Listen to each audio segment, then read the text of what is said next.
So this man seemingly, well, not seemingly, single-handedly destroyed a franchise. I'm not joking when I say that. Kawhi Leonard single-handedly destroyed the LA Clippers franchise. The Los Angeles Clippers are spiraling right now, and one guy is sitting right in the center of the storm, Kawhi Leonard. He pulled up with championship promises, demanded superstar treatment, pushed the front office into huge trades, got every single thing he asked for, and then watched the whole place fall apart like it was nothing. The arena's brand new, but the roster's wrecked, and the future looks shaky as ever. Smash that subscribe button if you're rocking with the breakdown, so let's stop pretending. Kawhi Leonard didn't just join the Clippers, he straight up flipped the whole franchise upside down. And before anyone starts saying it's not on him or tries blaming Steve Ballmer, let's be real for a second. This league runs on players, not owners. When someone at Kawhi's level speaks, franchises sprint to make it happen, and the Clippers did exactly that. Now the whole thing is blowing up in their face. People forget how solid the Clippers were before Kawhi stepped in. This wasn't some lost team begging for help. They had just pushed the fully loaded Golden State Warriors to 6 tough games in the playoffs. Not the injured Warriors, not the patched up Warriors, the version with Kevin Durant, Steph Curry, Klay Thompson, and Draymond Green, the dynasty squad everyone feared. That Clippers team was scrappy, hungry, and actually building something real. They had Gilgeous-Alexander, who's out here now playing like an MVP machine. They had Patrick Beverley barking on defense and setting the tone every night. They had Montrezl Harrell bringing crazy energy off the bench. They had Landry Shamet sharpening up as a young sniper. And Lou Williams, man, was one of the coldest sixth men in the whole league. Pure buckets. They even had Tobias Harris before dealing him away, and the roster actually made sense back then. Before all the demands, before the superstar politics, before the pressure to swing for the fences, the Clippers had a foundation that could have grown into something special. But one superstar's wish list rewired the entire blueprint, and the fallout still hasn't stopped. His uncle had them basically was going around teams trying to get illegal deals, and none of these other teams were willing to make illegal deals to get Kawhi to those teams. Whether that be the Raptors, whether that be the LA Lakers, they weren't willing to break the law, at least maybe not the law, but the rules of the league, in order to get Kawhi Leonard to their team. The Clippers were. Not only that, you had all the aspiration shit. Subscribe if you're still here. This story gets even wilder. But Kawhi Leonard wasn't trying to grow anything. He wanted instant greatness on his conditions, and those conditions came with one non-negotiable line: get Paul George or he walks out the door. The Clippers, desperate to stand tall in LA and finally look like real contenders, folded instantly and gave him everything he wanted. Hit that subscribe button if you're locked in. They didn't just make a big move. They emptied the whole vault to make Kawhi happy. They shipped out Gilgeous-Alexander, only 20 and already showing he was built different. They moved Danilo Gallinari. And on top of that, they tossed Oklahoma City 5 first-round picks. 5 of them. Take a second and really think about that. 5 picks plus 2 players for Paul George, who had just been sent home in the first round. Now look, at the time, the trade didn't sound wild. Paul George had finished 3rd in MVP voting the season before. Kawhi had just carried Toronto to their first championship ever and grabbed Finals MVP like it was nothing. He was getting talked about as the best player on the planet. His playoff run was legendary. The tough shots, the defense, the two-way control, everything said he was that once-in-a-generation superstar in his prime. So yeah, in that exact moment, every team in the league would have pulled that trigger 100 times out of 100.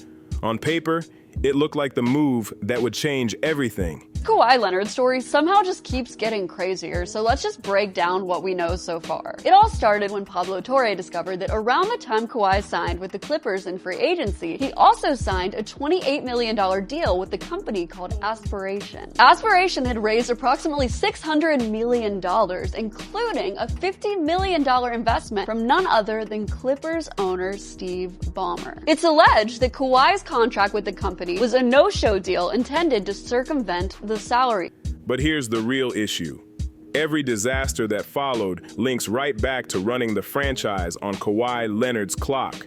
The Clippers locked themselves into an endless win-now mode because of him. 6 straight years of gambling away the future, burning draft picks, forcing risky moves, and chasing quick results instead of building something steady. This was a timeline built on pressure, and it's been cracking ever since. And what do they have to show for all this chaos? 2 playoff series wins with Kawhi actually healthy, just 2. Then they won another series without him, which almost makes the whole thing look even worse because it shows the squad could hoop without their superstar calling the shots. 6 years have passed since the Paul George trade, and look at what other franchises have done in that same window. The Bucks snagged a championship. The Warriors added another banner to the collection. The Nuggets grabbed their first ring. The Celtics rebuilt from the ground up and turned into title favorites. Meanwhile, the Clippers are stuck in this weird loop of massive expectations and brutal letdowns, all while their future draft picks vanish like they never existed. Subscribe if you're still locked in. This story is wild. Now we got to talk about the load management drama because that's been a huge piece of this mess. Kawhi barely touches the floor some seasons. He sits out constantly, and the whole franchise bent their identity around his availability. In return, he's giving them like 60% of what they expected. And yeah, when he does play, he still looks elite. He recently dropped 36 and took over in the 4th like vintage Kawhi. Nah. But what's the point of greatness if you can't rely on it when the season's on the line? Are you playing tomorrow? Next question. Yeah, thank you guys. Yeah, asking the same thing. I was going to play the last game. Touching it. The Clippers keep chasing this championship window that keeps shrinking smaller and smaller, and every move they make just tightens the pressure even more. Look at the James Harden trade. Another gamble the Clippers made thinking it would push them over the edge. Sure, they didn't lose much immediate talent, but they tossed away more draft capital to teams that already own half their future. Oklahoma City has their picks. Philadelphia got some too. Their draft cabinet is straight up empty now. No young prospects growing, no flexibility to fix anything. They're boxed in with no way out, and here's the craziest part, the team isn't even good anymore. They're dropping games to teams that aren't even trying to win right now. That's how far this whole experiment has fallen. They even lost to Dallas on a night when the Mavericks were straight up resting players and focusing on lottery odds. Then Miami hit them with a 32-4 run, and the Clippers pulled their starters in the 3rd quarter because the game was already toast. The 3rd quarter, a team that opened the season talking championships tapped out before the 4th even arrived. That's wild. And James Harden, he's out here at 36 years old, dropping around 28 and 9 like he's trying to turn back the clock. He's hooping for real, but even with him playing at an all-NBA level, the team still looks lost. We've obviously had some unfortunate circumstances. Like you said, you missed time. Brad's been out for the year, but in previous seasons, that hasn't been totally abnormal for this group to have guys in and out, and they've still kind of found ways to stay around 500 or above 500. What do you think's the difference with this group where it's been such a struggle to kind of sustain some of the blows you guys have taken early? Just got to get the right lineups on the court, I guess. Get some more talent, play with better talent, and see what happens. You say get more talent. Is that like internally, externally?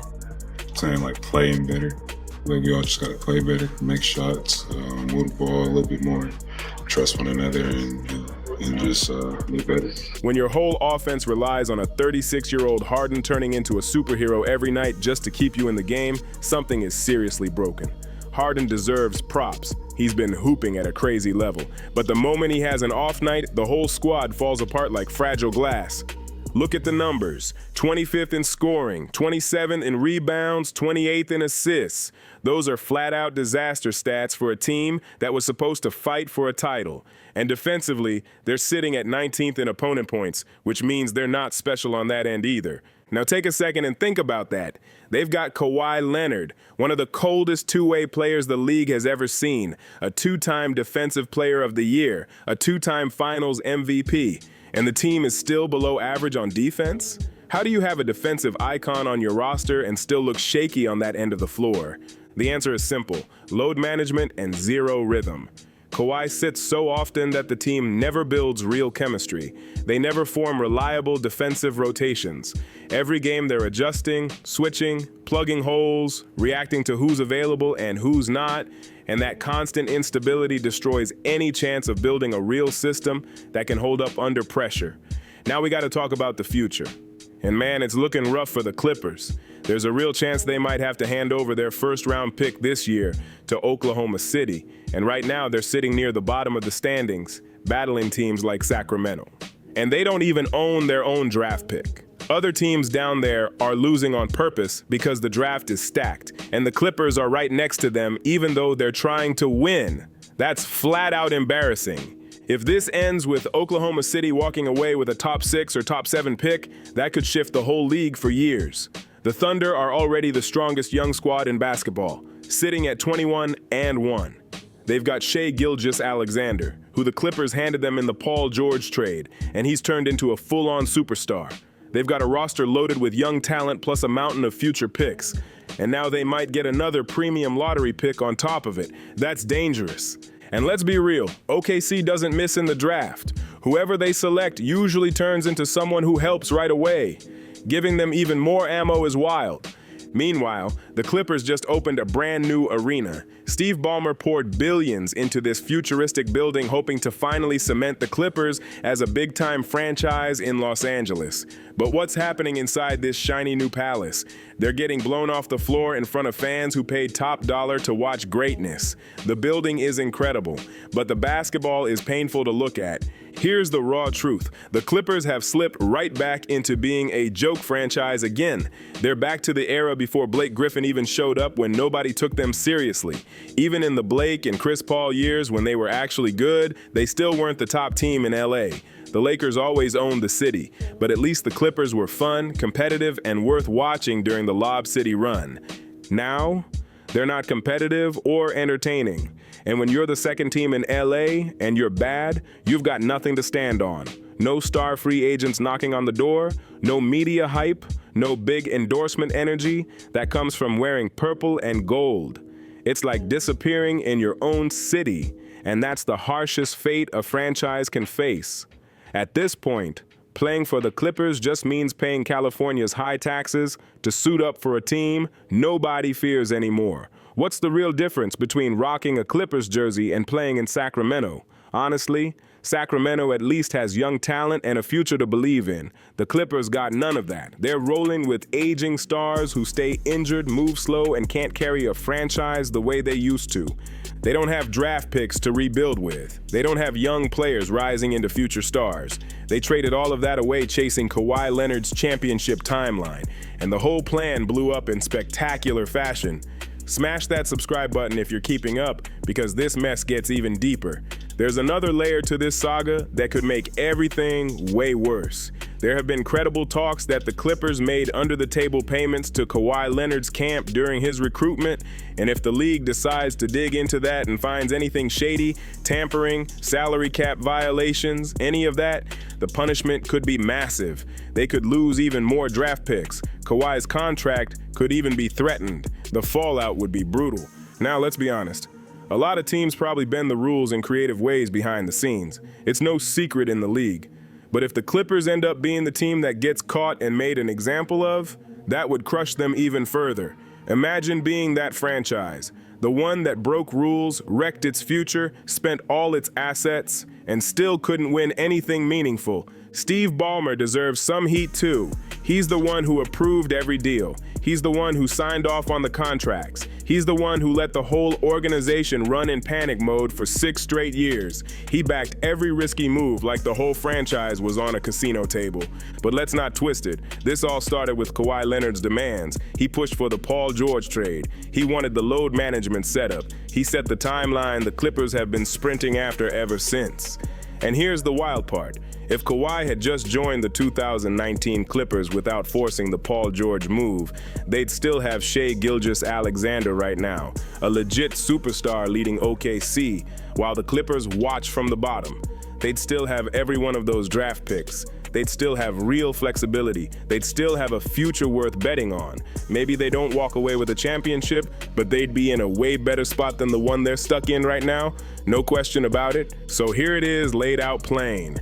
Kawhi Leonard pulled up with big promises, pushed the Clippers to empty their entire future, and in the end left them standing with nothing but an empty trophy case and a franchise trying to climb out of a crater. It's wild how fast everything fell apart.